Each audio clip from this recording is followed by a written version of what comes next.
Morning students. हमारा D and F block चल रहा था। डी एंड एफ ब्लॉक में हमारा एफ ब्लॉक चल रहा था, जिसमें हमने लेंथेनाइड आकुंचन कर लिया था। लेंथेनाइड आकुंचन का महत्व भी कर लिया था।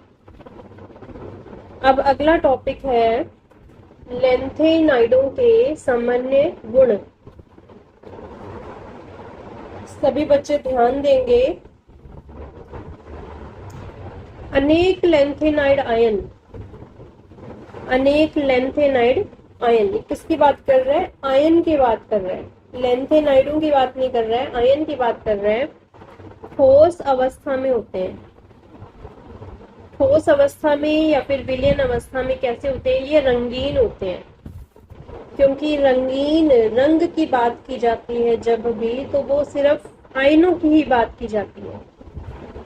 किसी भी तत्व की बात नहीं की जाती है। जब तत्व से आयन बनता है, मतलब या तो उसके अंदर इलेक्ट्रॉन ऐड हो जाता है या फिर इलेक्ट्रॉन कम निकल जाता है बाहर, तो उससे जो आयन बनता है, उस आयन के अंदर ही इलेक्ट्रॉन का एक जगह से दूसरे जगह पर कूदने की वजह से रंग उत्पन्न होते हैं। इसीलिए रंग की बात सिर्फ आयनों में की जाती है। एक बार फिर से ध्यान देंगे।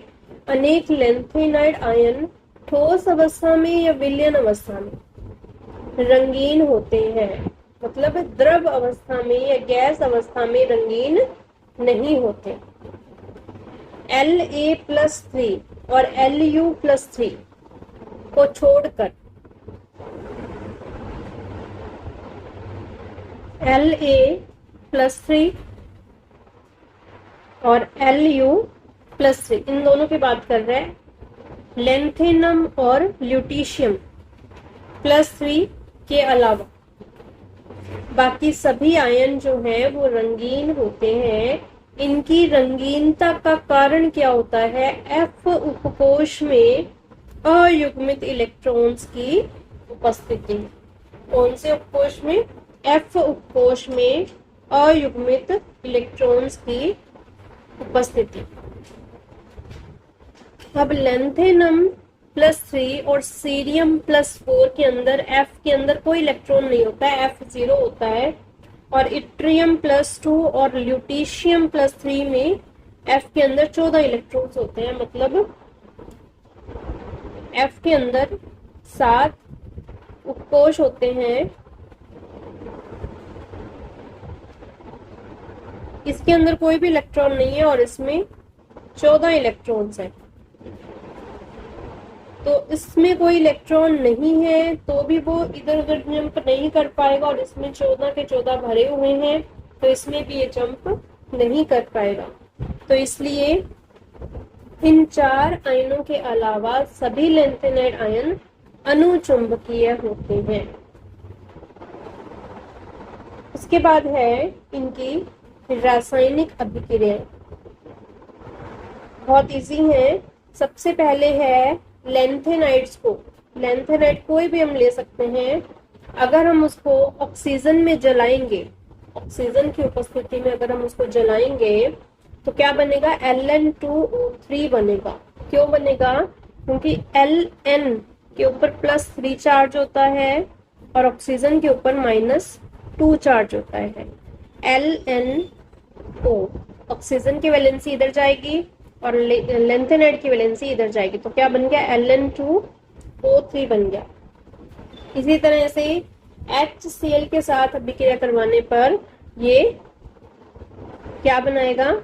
LnCl3 बनाएगा। कैसे बनाएगा? Ln के ऊपर है +3 चार्ज और क्लोरीन के ऊपर है -1 चार्ज, तो LnCl -1 का चार्ज यहाँ आ जाएगा, 1 को लिखने की जरूरत नहीं है, और 3 का चार्ज इधर आ जाएगा, LnCl3 बन जाएगा। उसके बाद है सेम हैलोजन से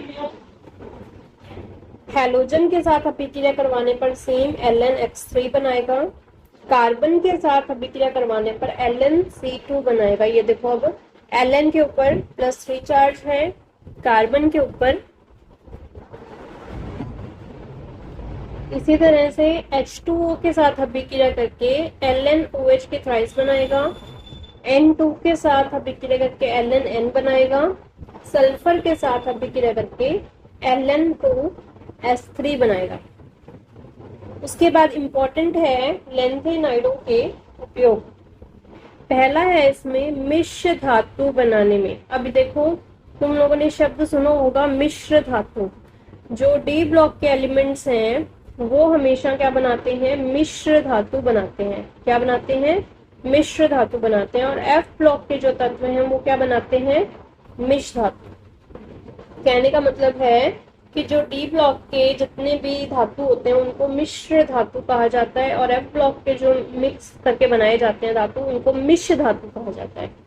मिश्र धातु में एक तो सीरियम आवश्यक रूप से होगी, इंपॉर्टेंट है, जो कि 95% सीरियम इसके अंदर जरूर डाली जाती है, और 5% इसमें आयरन डाला जाता है, और लेश मात्रा मतलब बिल्कुल थोड़ा सा इसमें कार्बन, कैल्शियम, एल्यूमिनियम भी पाए जाते हैं। इंपॉर्टेंट है कि इसमें सीरियम कितना डाला जाता है, 95% डाला जाता है, जिसकी अमाउंट बहुत ज्यादा होने की वजह से इसको लेंथेनाइड के मिश्र धातु कहा जाता है।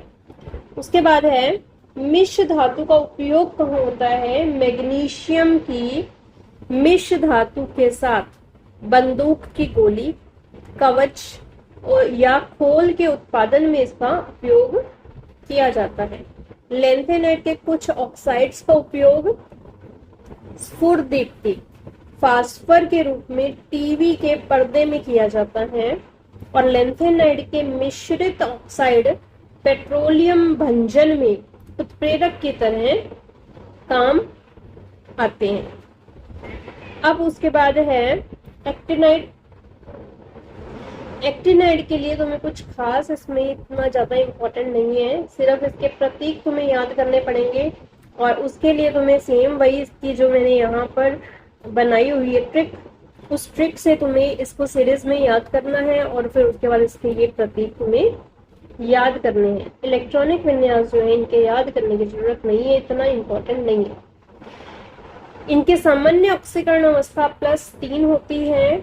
+3 के अलावा ये +4, +5, +6, +7 भी दिखा सकते हैं। इसका कारण क्या है, 5F, 6D, 7S कक्षकों की ऊर्जा लगभग समान होने के कारण ये अलग अलग ऑक्सीकरण अवस्थाएं भी दर्शाते हैं। उसके बाद है एक्टिनाइड अकुंचन। एक्टिनाइड श्रेणी में बाएं से दाएं जाने पर परमाणुीय त्रिज्या में कमी आती है, जिसे एक्टिनाइड संकुचन कहते हैं।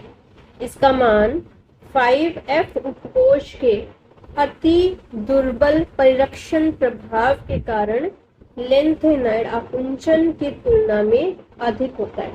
इम्पोर्टेंट है, जो लेंथेनाइड है उसके अंदर 4F होता है और एक्टिनाइड्स में 5F होता है। 5F का जो परिरक्षण प्रभाव है वो थोड़ा दुर्बल है, इसकी वजह से लेंथेनाइड आकुंचन की तुलना में इसमें आकुंचन थोड़ा ज्यादा होता है। तो लेंथेनाइड आकुंचन की तुलना में एक्टिनाइड आकुंचन अधिक होता है, कारण बताइए। उसके बाद कुछ पॉइंट्स हैं जो नोट्स में नहीं आए हैं, वो है ये 5F ब्लॉक के तत्व कहलाते हैं। कौन? एक्टिनाइड्स। इनके परमाणु क्रमांक 90 से 103 होते हैं। इनमें 5F और 6D उपकोष की ऊर्जाएं समान होती हैं। ये सभी 7वें आवर्त के तत्व हैं। इम्पोर्टेंट है, यूरेनियम के बाद आने वाले सभी तत्व जो हैं वो कृत्रिम रूप से बनाए गए हैं और अस्थायी हैं। ये प्रकृति में नहीं पाए जाते हैं। इन्हें परा यूरेनियम तत्व कहते हैं। para यूरेनियम तत्व किसे कहते हैं, या ऑब्जेक्टिव में आ सकता है para यूरेनियम तत्वों को छांटो तो यूरेनियम के बाद आने वाला तत्व हो सकता है, या निम्न में से कौन सा para यूरेनियम तत्व नहीं है। ये सभी रेडियो एक्टिव तत्व कहलाते हैं। प्रारंभिक एक्टिनाइड के आयनन एंथैल्पी के मान इनके आकार बड़े होने के कारण लेंथेनाइडों से कम होते हैं। एक्टिनाइड के आयनन एंथैल्पी के मान लेंथेनाइडों से कम होते हैं, कारण बताइए। इनके आकार बड़े होने के कारण ऐसा होता है। उसके बाद इम्पोर्टेंट है लेंथेनाइड व एक्टिनाइड तत्वों में तुलना।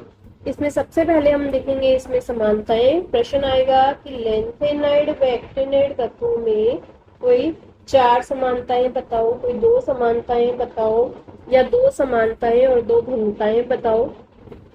तो पहला पॉइंट है दोनों के दोनों एफ ब्लॉक के तत्व हैं, दोनों का सामान्य इलेक्ट्रॉनिक विन्यास समान होता है, जो पहले मैं बता चुकी हूँ। दोनों श्रेणियों में बाएं से दाएं जाने पर परमाणुीय त्रिज्या में कमी आती है। दोनों की सामान्य ऑक्सीकरण अवस्था +3 होती है।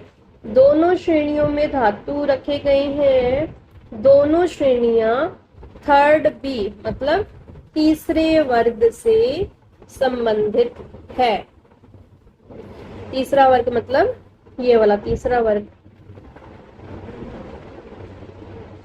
ये वाला तीसरे वर्ग के अंदर आ रहे हैं ये दोनों चीजें। उसके बाद है इसमें भिन्नताएं इंपॉर्टेंट है लेंथेनाइड और एक्टिनाइड में। लेंथेनाइड 4f कक्षक से में भरते हैं और ये 5f में। ये छठे आवृत में है तो ये 7वें आवृत में है। ये +3 के साथ साथ +2 और +4 ऑक्सीकरण अवस्थाएं दर्शाते हैं, और ये +4, +5, +6, +7 ऑक्सीकरण अवस्थाएं भी दर्शाते हैं। इस श्रेणी के अंदर रेडियो एक्टिव तत्व नहीं है और इसमें है। इसमें इस श्रेणी में चौथा, पांचवा, छठा कोष जो है वो अपूर्ण है, और इसमें पांचवा, छठा और 7वां कोष अपूर्ण है। ये कम क्षारीय होते हैं और ये अधिक क्षारीय होते हैं। उसके बाद है डी तथा एफ ब्लॉक तत्वों के अनुप्रयोग जो कि मोस्ट इम्पोर्टेंट है। उसके बाद है इसमें पहला बिंदु है TiO का उपयोग वर्णक उद्योग में किया जाता है। MnO2 का उपयोग शुष्क बैटरी में किया जाता है। वर्ग 11 के तत्व कौन कौन से हैं? कॉपर, Ag, Au को मृदा धातु कहते हैं। ऑब्जेक्टिव के लिए इम्पोर्टेंट अच्छा क्वेश्चन है। निम्न में से मृदा धातुओं को छांटो, या निम्न में से कौन सी मृदा धातु नहीं है। इस टाइप से ऑब्जेक्टिव में क्वेश्चन ये आ सकता है। सिल्वर यूके सिक्के कॉपर प्लस निकल का मिश्रण है। इम्पोर्टेंट है कि जब पॉलीथीन बनाई जाती है तो उसमें कुछ उत्प्रेरक का उपयोग किया जाता है जिसका नाम है जिगलर नाटा उत्प्रेरक। उसका सूत्र होता है AlCH3 थ्राइस प्लस JiCl4। तेल व वसा का जब हाइड्रोजनन किया जाता है तो निकल के उत्प्रेरक का उपयोग किया जाता है। इम्पोर्टेंट है। उसके बाद है 7वां पॉइंट, एथाइन के ऑक्सीकरण में एथेनल बनाने में वाकर प्रक्रम में PDCl2 उत्प्रेरक का उपयोग किया जाता है। 8वां पॉइंट इम्पोर्टेंट है, AgBr प्रकाश के प्रति संवेदनशील होने के कारण फोटोग्राफी में उपयोग किया जाता है। 9वां इम्पोर्टेंट है, हेबर विधि में नाइट्रोजन और हाइड्रोजन के मिश्रण से NH3 बनाई जाती है, तो उसमें आयरन उत्प्रेरक का उपयोग किया जाता है। यूरेनियम 235 आइसोटोप मतलब समस्थानिक का प्रयोग न्यूक्लियर ईंधन बनाने में किया जाता है, जिसका उपयोग परमाणु बम बनाने में होता है। उसके बाद लास्ट पॉइंट है, सल्फ्यूरिक अम्ल के उत्पादन में संपर्क विधि का उपयोग किया जाता है, जिसमें SO2 का ऑक्सीकरण किया जाता है, और उस ऑक्सीकरण में जो उत्प्रेरक यूज किया जाता है वो कौन सा है, V2O5। उसके बाद इससे कुछ संबंधित प्रश्न जो इसमें रह गए थे। तीसरा प्रश्न है, मिश्र धातु में प्रयुक्त अधिकतम संगठन वाली दो धातुओं के नाम बताओ। उसके बाद है पांचवा, कारण सहित समझाइए कि प्रारंभिक एक्टिनाइड की आयनन एंथैल्पी प्रारंभिक लेंथेनाइड से कम होती है। सातवां है, एक्टिनाइड संकुचन को समझाइए। आठवां है, मिश्र धातु क्या है, इसका एक उपयोग लिखिए। 10वां है, लेंथेनाइड तथा एक्टिनाइड तत्वों के रसायनों के बीच एक समानता और एक अंतर लिखिए। उसके बाद अगला प्रश्न है, एक्टिनाइड बृहत्तर परास में अपचयन अवस्थाएं क्यों दिखाती हैं। 15वां है, एक्टिनाइड तत्व बड़े परास में ऑक्सीकरण अवस्थाएं प्रस्तुत करते हैं, कारण बताइए। 17th है, तत्व प्रति तत्व एक्टिनाइड संकुचन लेंथेनाइड संकुचन से अपेक्षाकृत अधिक होते हैं, क्यों। 19वां है, एक परा यूरेनियम तत्व का नाम व प्रतीक लिखिए। 21वां है, एक्टिनियम जिसका परमाणु क्रमांक 89 है, इसका इलेक्ट्रॉनिक विन्यास लिखिए। रेयर क्वेश्चन है जो एक्टिनियम एक्टिनाइड्स में इलेक्ट्रॉनिक विन्यास पूछा जा रहा है, करवा दिया जाएगा वो भी तुम्हें। मिश्र धातु के निर्माण में प्रयुक्त दो लेंथेनाइड तत्वों के नाम लिखिए। लेंथेनाइड तत्वों के हाइड्रोक्साइड की क्षारीय प्रकृति बाएं से दाईं ओर जाने पर घटती है, समझाइए। उसके बाद तुम्हारा चैप्टर कंप्लीट है। सॉरी, अभी डी ब्लॉक के कुछ यौगिक रह गए हैं इसमें, जो कि नेक्स्ट वीडियो में करवाई जाएगी। तब तक के लिए इसे समझें, और वीडियो कैसी लगी कमेंट करके एक बार जरूर बताइएगा। वीडियो को लाइक करिएगा। मिलते हैं अगले वीडियो में। थैंक्स बच्चों।